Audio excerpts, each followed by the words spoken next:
Oke, kembali lagi di channel gue. Di kesempatan kali ini gue bakal nge-review salah satu film terbaru di Indonesia yang dibintangi dengan Joe Taslim sebagai pemeran utama atau pemeran pendamping utama.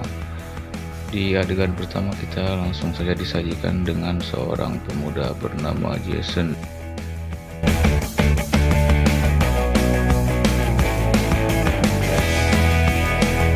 Di adegan kali ini dia berhasil menghadapi ratusan prajurit terlatih dari kerajaan, namun terjadi penyerangan dari negara lain sehingga menyebabkan kerajaan tersebut tumbang dan akhirnya kerajaan pun diambil oleh musuh.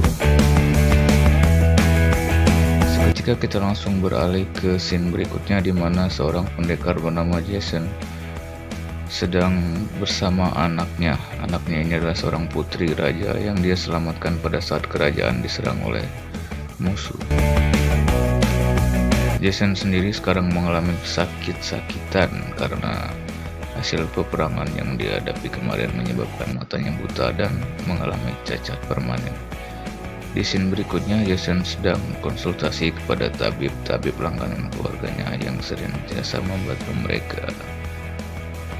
Namun karena Jason sendiri tidak teratur meminum obat, kata tabibnya sendiri, ini dapat menyebabkan kebutaan yang permanen dari tubuh Jason sendiri.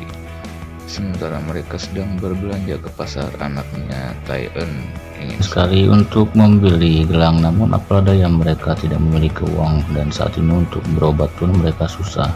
Anaknya cukup tahu diri dengan tidak memaksakan kehendaknya, memikirkan keuangan Jason sendiri yang saat ini sedang mengalami kesusahan. Sementara waktu mereka di pasar terjadi keributan di mana ada rentenir yang sedang menagih utang kepada para orang miskin, di mana mereka tidak bisa membayar utang dan mereka menahannya sebagai tahanan. Seketika itu langsung datang para petugas keamanan dari kerajaan uang sendiri dan mereka bukannya mengamankan malah membuat kekacauan yang lebih parah. Hal ini membuat sang raja murka dan mencari siapa yang menyebabkan kekacauan tersebut. Seketika itu juga datang Kakang Joe Taslim. Dia adalah ketua dari keamanan yang mereka lakukan. Tadi ada kerusuhan yang harus dipertanggungjawabkan oleh Kakang Joe. Namun Kakang Joe Taslim sendiri bukannya beretikat baik meminta maaf atau memberikan solusi yang baik, malah dia menantang siapa jagoan di sini. Sebenarnya dia sedang mencari seorang pendekar Jason, yaitu pendekar pedang kerajaan Jason yang selama ini menghilang dari peredaran muka bumi. Lalu dia menantang kepada sang raja, siapa jagoannya di sini akan dia tumbangkan, akan dipenggal kepalanya. Di scene berikutnya, anak dari pendekar Jason sedang mencari obat untuk ayahnya dan meminta obat kepada tabib. Namun bukannya obat yang didapat, malah dia dicaci maki dan dihina sehingga dia tidak mendapatkan hasil apa-apa. Di scene ini, pendekar Jason sebenarnya sudah pernah bertemu dengan Kakang Joe. Langsung saja Kakang Joe menghampiri tabib tersebut dan menanya, sebenarnya di sini ada bisnis apa? Apakah di sini ada pijit plus atau enak-enak gratis gitu? Namun sang tabib menjelaskan dia hanya menggunakan jasa dan membantu para warga untuk berobat. Seketika Taeeun sendiri kaget, ternyata ayahnya memberikan gelang yang dia inginkan. Namun sang tabib pun dipanggil oleh ayahnya dan diberi nasihat. Sebenarnya tujuan mereka adalah untuk membantu warga miskin yang tidak bisa berobat. Jason pun hanya bisa pasrah dengan keadaannya sekarang, di mana dia tidak bisa berobat. Namun hal itu tidak membuat anaknya menyerah. Anaknya berhasil mencari bantuan dan diberi obat oleh tabib cantik yang tadi. Singkat cerita, di sini kita melihat Kakang Joe sedang bermesraan dengan kekasihnya, yang mana dia didatangi oleh sang ajudan raja untuk menanyakan tentang masalah konsekuensi yang mereka lakukan kemarin. Di sini berikutnya, ternyata Taeeun harus bekerja untuk mendapatkan obat yang diterima dengan cuma-cuma tersebut. Pada saat Taeyang datang ke tempat tabib tersebut, ternyata tempat tabib tersebut sedang diacak-acak oleh Kakang Jo, dan dimana di sini mereka merampas semua harta yang ada di situ dan berenak-enak terhadap karyawan di sana. Seketika anak gadis dari pendekar Jason pun datang dan melukai salah satu ajudan mereka. Namun mereka meminta maaf karena ini hanya ulah anak kecilnya saja. Menurut Jason ini tidak ada apa-apanya, sehingga dia pun rela berlutut di hadapan mereka. Namun apa yang mereka lakukan, mereka malah bertindak seenaknya. Hal ini membuat pendekar Jason pun naik pitam dan mengeluarkan semua jurus-jurusnya, dan habislah para ajudan tersebut dibantai oleh pendekar Jason. Sebenarnya mereka bukan lawan yang pantas untuk Jason, seorang pendekar pedang dari kerajaan Jason.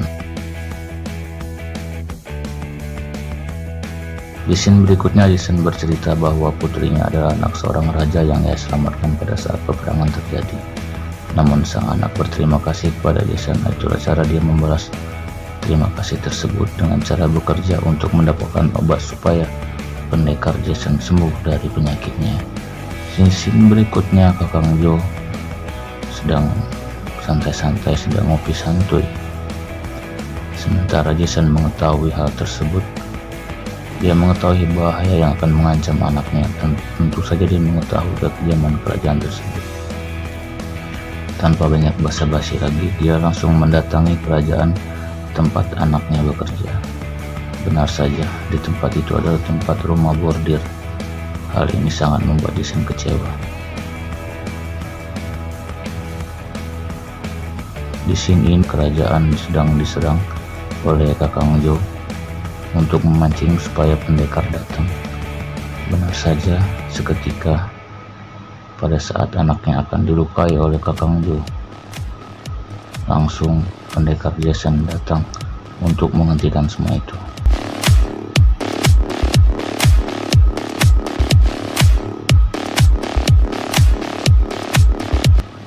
Sementara Algojo yang sedang mencekik sang tabib, seketika itu langsung datang pendekar Jason. Namun para tawanan sudah dibawa ke kerajaan Kakang Jo. Kakang Jo sendiri sedang membahas masalah ini dengan raja, dengan meminta imbalan atas tawanan yang mereka dapatkan.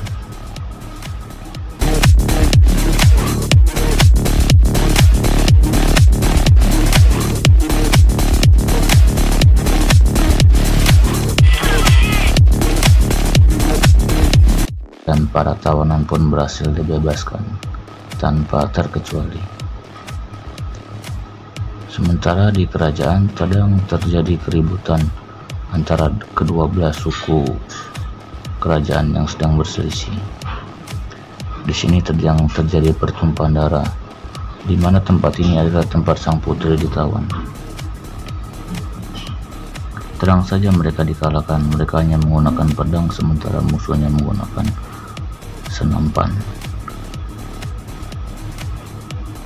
Sementara pangeran pedang pun, pangeran Jason datang melihat semua kekacauan yang terjadi. Pikirannya langsung melayang-layang bagaimana keadaan putrinya yang ada di dalam. Dengan tanpa banyak basa-basi, pangeran pedang pun menghabisi semua dengan sekejap mata. Menurut saya memang mereka bukan tandingan untuk pendekar Jason, para ajudan yang banyak bacot. Sementara Kakang Jo sedang asik akupuntur dengan istrinya. Ajudannya melapor bahwa kerajaan mereka sedang diserang dan sedang diacak-acak oleh Jason, seorang pendekar pedang. Namun Jason sendiri mengetahui risiko konsekuensinya jika dia melakukan aktivitas terlalu banyak, maka kemungkinan matanya akan buta akan semakin besar. Namun dia tidak peduli karena adalah pendekar pedang, melawan musuh sampai tetes darah terakhir. Itu adalah prinsipnya. Mantap. Sementara itu, setelah sampai di kerajaan, langsung saja dia dihadang dengan pengawal kerajaan yang tidak lain adalah pamannya sendiri. Namun pamannya di sini berhasil dikalahkan, mungkin karena udah tua kali ya, udah kalah, dia udah tua. Langsung saja Jota Singkut Melihat kekacauan ini, Jason pun mendengar suara teriakan anaknya. Sementara matanya sendiri sudah mulai buram. Dia hanya mengandalkan indera pendengarannya untuk lawan Kakang Jo. Namun dia tidak kehabisan akal. Dia mengetahui bahwa istri Kakang Jo sedang berada dengan anaknya. Langsung saja dia menghabisi istrinya dahulu untuk memancing emosi dari Kakang Jo sendiri. Di saat emosi inilah dia memanfaatkan kesempatan tersebut untuk melemahkan lawannya. Dia tahu kekuatan sang musuh adalah di konsentrasi, dan dia memukul kuping Kakang Jo. Alhasil Kakang Jo pun budek. Langsung saja di akhir cerita, Kakang Jo pun tewas dibantai dengan pangeran pedang yang selama ini dia cari. Dan film pun selesai. Sementara pendekar Jason saat ini mengalami kebutaan permanen, namun itu tidak membuatnya sedih karena dia berhasil melihat putri angkatnya tersebut hidup bahagia, dan film pun tamat.